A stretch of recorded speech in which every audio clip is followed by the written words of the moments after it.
Welcome back to Propology 101, and in my hands I have a DH-17.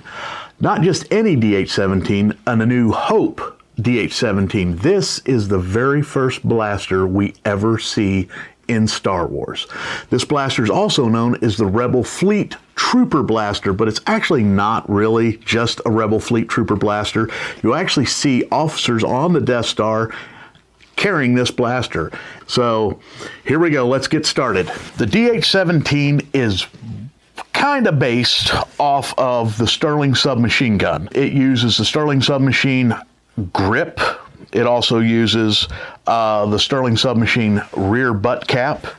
Now, if you'll notice in some of the scenes that the grip is actually, some of the grips on the DH-17s on screen are made out of wood. A wood grip, trigger guard, and all that stuff, but it still had a Sterling hand grip slid up over the wood piece. The scope the blaster uses, or the DH-17 uses, a single point scope. Now, the single point scope was developed in the 60s. Now, this scope is kind of like the original red dot scope.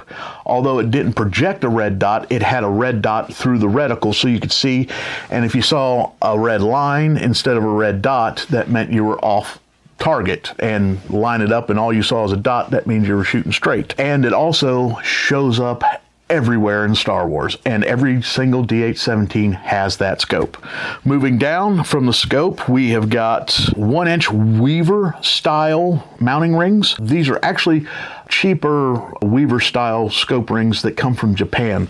A lot of the vintage ones you'll find from this era, especially in the 70s, there was a lot of these imports, and including the ones that are on Han Solo's DL-44 from A New Hope, they're stamped in real small letters, made in Japan. The scope mount is totally custom made. Now, one thing they did do is they incorporated the rear sight and the front sight, or the styling of the front sight and the rear sight, to kind of bookend this custom-made scope mount. Moving on to the barrel. Now, the barrel is kind of a cool thing, because if you're a gun person, especially with gun history, you might know what this is. Or if you're a fan of Forgotten Weapons, you might recognize the barrel on this blaster, and that is because it is most definitely modeled after the BSA Trials submachine gun.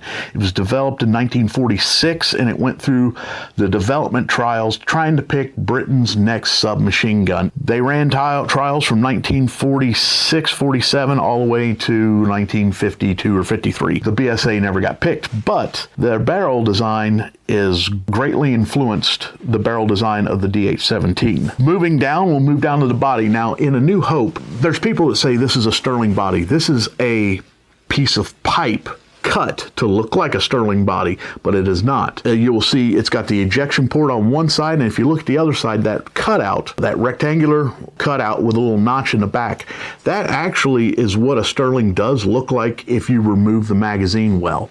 So that is correct. On the inside of the blaster, they actually just slid a tube in, whether it was painted silver, or in some places they may have used a chrome plated tube, probably something they just found lying around that fit, but that would simulate the internal pieces of the gun or the blaster.